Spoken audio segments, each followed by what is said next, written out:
ಮಾಡಿದ್ದೀವಿ, ವಿದ್ಯುಕ್ತವಾಗಿ ಚಾಲನೆ ಕೊಟ್ಟಿದ್ದೀವಿ. 26ನೇ ತಾರೀಕು ಈ ಆನೆಗಳು ಮೈಸೂರಿಗೆ ಬಂದು ಮೈಸೂರಿನ ಅರಣ್ಯ ಇಲಾಖೆಯಲ್ಲಿ ಬೆಳಿಗ್ಗೆ ಅರಮನೆಗೆ ವಿದ್ಯುಕ್ತವಾಗಿ ಬರ್ತದೆ.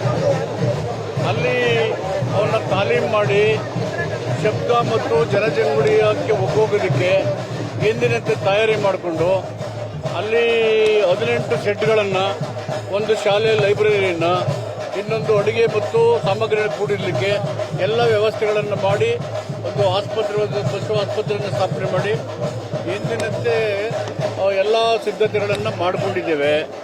ಇನ್ನು 4-5 ಆನೆಗಳು ಆ ಕಡೆಯಿಂದ ಬಂದು ನೆಕ್ಸ್ಟ್ ಬ್ಯಾಚಲ್ಲಿ ಸೇರ್ತಾ ಇದ್ದಾವೆ. ಈಗ ನಮಗೆ ಅಭಿಮನ್ಯು ಆನೆ ನಮ್ಮನ್ನು ಒಂದು ಅಘಾತ ವಿಷಯದ ಒಂದು ಘಟನೆಯಲ್ಲಿ ತೀರೋಗಿರ್ತಕ್ಕಂಥದ್ದು. ಅದರ ಬಗ್ಗೆ ಒಂದು ಸ್ಮಾರಕ ಮಾಡಬೇಕು. ಅದರ ಸವಿ ನೆನಪಿಗಾಗಿ ನಾವು ಕೆಲವು ಬಹುಮಾನಗಳನ್ನ ಘೋಷಣೆ ಮಾಡಬೇಕು ಅಂತೇಳಿ ನಮ್ಮ ಶಾಸಕರು ಜನ ಹೇಳ್ತಾ ಇದ್ದಾರೆ. ಅರಣ್ಯ ಸಚಿವರ ಗಮನಕ್ಕೆ ಅದನ್ನೆಲ್ಲ ತಂದಿದ್ದೇವೆ. ಸೊ ಅದನ್ನೆಲ್ಲ ಮಾಡಿ ಎಂದಿನಂತೆ ದಸರಾವನ್ನು ವಿಜೃಂಭಣೆಯಿಂದ ಆಚರಣೆ ಮಾಡಲಿಕ್ಕೆ ಸರ್ಕಾರ ನಿರ್ಧಾರ ಮಾಡಿದೆ.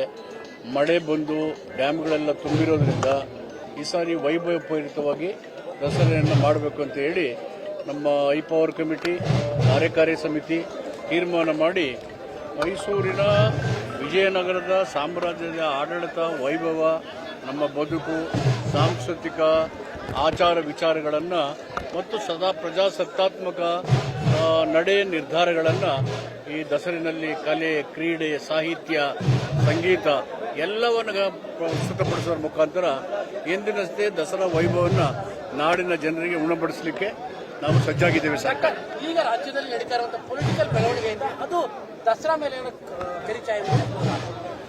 ದಸರಾಕ್ಕೂ ರಾಜಕೀಯ ಬೆಳವಣಿಗೆಗೂ ಸಂಬಂಧ ಇಲ್ಲ. ಇದು ನಮ್ಮ ನಾಡಿನ ಸಂಸ್ಕೃತಿ, ನಮ್ಮ ನಾಡಿನ ಪರಂಪರೆ. ನಾಲ್ವಡಿ ಕೃಷ್ಣರಾಜ ಒಡೆಯರು ಮತ್ತು ವಿಜಯನಗರದ ಸಾಮ್ರಾಜ್ಯ ಆಡಳಿತದ ಒಂದು ಪರಿಣಾಮಗಳು ಹೇಗೆ ಜನಜೀವನದಲ್ಲಿ ಅಭಿವೃದ್ಧಿ, ಬದಲಾವಣೆ, ಸಾಮರಸ್ಯವನ್ನು ಬಿತ್ತಿತು. ನಮ್ಮ ನಾಡಿನ ಸಾಹಿತ್ಯ, ಕಲೆ, ಕ್ರೀಡೆ, ಸಂಗೀತ ಇವೆಲ್ಲವನ್ನ, ಜಾನಪದ ಕಲೆಗಳನ್ನು ಪ್ರೋತ್ಸಾಹಿಸುವಂತಕ್ಕಂಥದ್ದನ್ನು ಪ್ರತಿಬಿಂಬಿಸುವುದೇ ಈ ದಸರಾ ಆಚರಣೆಯ ಮೂಲ ಉದ್ದೇಶ.